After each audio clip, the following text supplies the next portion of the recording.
of expecting the kind of questioning and some of the things that were said? Yeah, no question. I mean, it's well, like I've said before, I can't relate to what the fans have been through here in South Florida.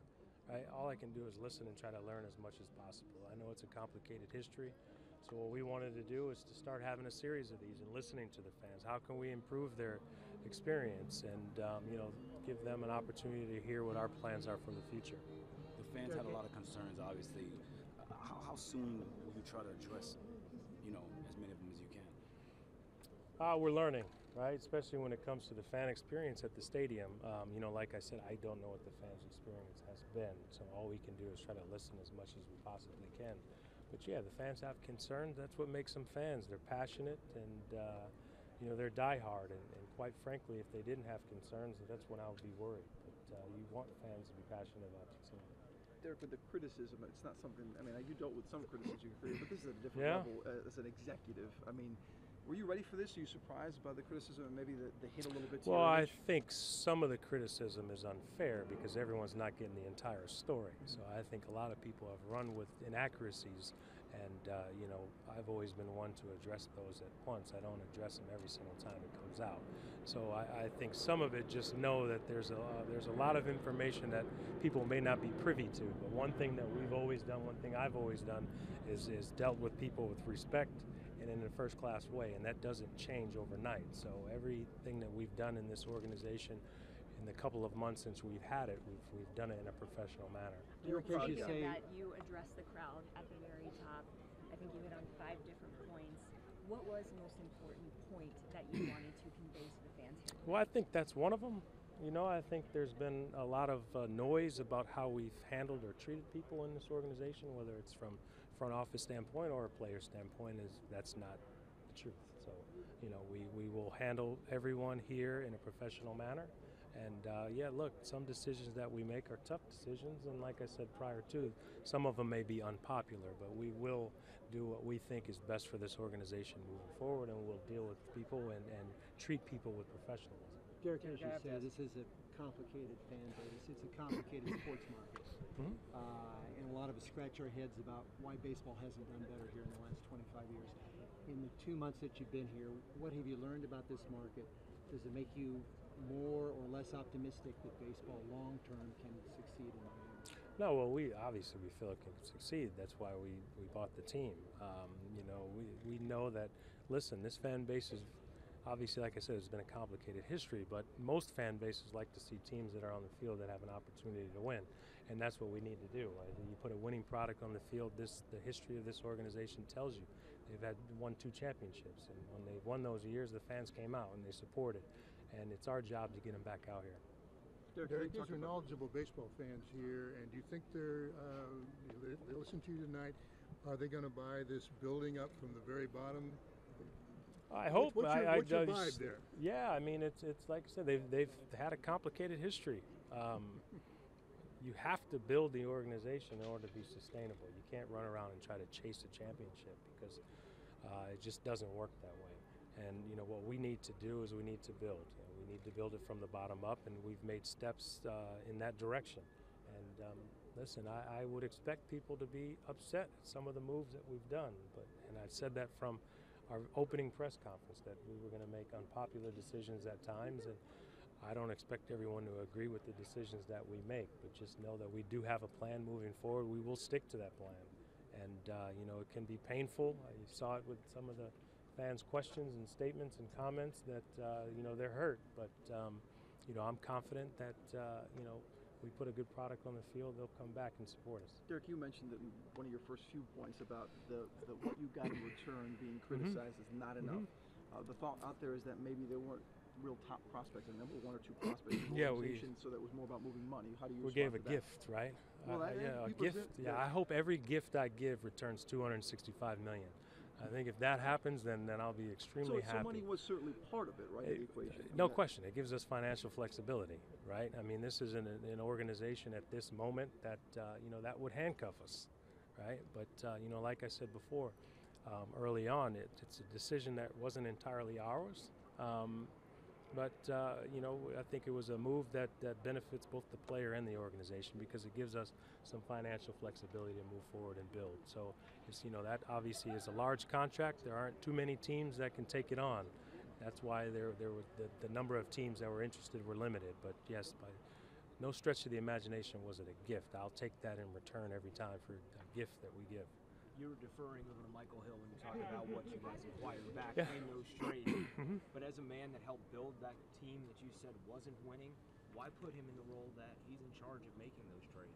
Well, we have Michael Hill is our president of baseball operation. Let's get that clear. That's not my job. That is his job. We think Michael is very capable of doing his job. That's why he is here. And we have added a lot of people to the organization that will help everyone. You know, we added people in different departments that will help me. We've added people, Gary Dembo, that's going to help Michael and help out his evaluation of players. So we have a great team in place, and you know, we value everyone's opinion. But I can't clarify that as any more than saying that is Michael Hill's job. You mentioned on the podium that this would be the inaugural town hall meeting. How many of these do you expect to have? You know, I don't know. It's a good question. Yeah, I don't know. I mean, we're mapping out a plan. I thought it was very important to do this now, especially before the holidays. Because there has been a lot of movement that have gone on. I think prior to this last week, a lot of it was speculation. I don't like to talk about speculation, especially when you're dealing with players, because you know, you speculate on a player and then something doesn't happen, you're going to have to deal with them, and you know, this is where they're going to have to play. So I always like to address things post rumor or post speculation when it's done with. I don't know how many, you know, we're mapping it out, but we will have more because this is, you know, adds value to us as an organization. Like I said, I don't have experience with coming to a game here. I don't know. So the best way for us to improve that experience is to listen to the fans. The fans were peppering you with questions. How playing 20 years in New York helped you, you know, deal with some of these fans here tonight? Well, I wouldn't necessarily say deal with fans. You know, I welcomed all their questions. I welcomed their comments, and you know, like I said, I'm trying to learn. Like I can't sit here and say, hey, trust what I'm doing. They don't know me, right? And I need to learn as much as I can from them. So I welcome all questions and all comments. What about jeterforweb and Christian Yelich? Look, I know you said you don't address rumors, but there's just been report after I report. don't. There's report after report after report. It's a Michael Hill question. But if he is the president of baseball operations. I don't think I can clarify that anymore. As a guy who played in the league a long time, if a teammate requests a trade or asks for a trade because things are bad, isn't that a bad message? If I told you, I know you don't know me well, but I don't speak on speculation. But like I said, I would direct those questions to Michael Hill. That is his job. Do you consider part of your role to maybe sit down with Christian and JT and talk with them about the situation? That's Michael Hill. That is okay. It's Michael Hill's job. That is not, yes. Derek, with all the baseball decisions, I know you keep talking about Michael Hill making those. How much of a say do you have in what goes on? I do. I have final approval. Yes, I do have final approval, but I trust the judgment of the people that we have in place. Derek, it just seems so hard for this organization, the past regime, to raise revenue with attendance low, TV contract through 2020, unclear if Fox or ESPN that's buying it will have incentive to increase the rights fee substantially. Are you confident you can raise more information than I do?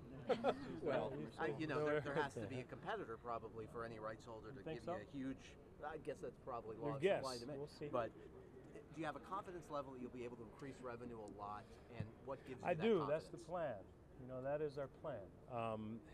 Yeah, we have to execute on that plan, right? But yeah, there is confidence that we can do it.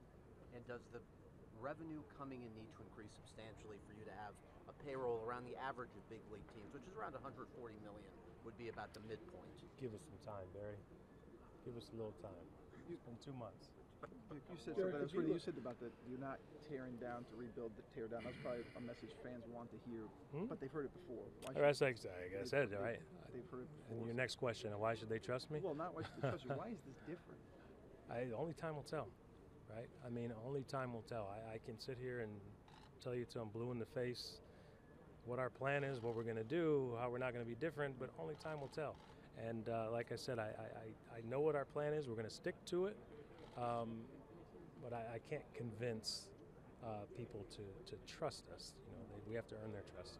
There was a lot of feedback from fans tonight. I know obviously a lot to take in, but was there anything that resonated with you right away? Yes, that they're passionate. You know, I think that's the thing that is most important, and I think that's the thing that stood out. You know, I would much rather have a situation where we were here and we're answering questions from fans that are passionate and care about the organization, as opposed to everyone just sitting here saying all positives, because that shows me and it shows us that they care about the performance on the field, they care about this team, they care about this organization, and obviously they've been through a lot. Have you begun exploring a naming rights deal for the ballpark yet, or is that sometime? You can't ruin my plans, man. You can't, you know, you messing with my competitive environment that I'm out there. But yeah, no, there's many ways that we can, you know, try to increase revenue around here as an organization, and yeah, that's one way. You close to naming a president of business operations. I know you had a search for looking. Yep. Close. We are, yes. It's we have a lot of very qualified people who are interested in coming down here. So they see the optimism that we also see as an ownership group. So yes, we are getting there. Thanks for coming out, everybody. Happy holidays. Thank you very much. Jason, room downstairs.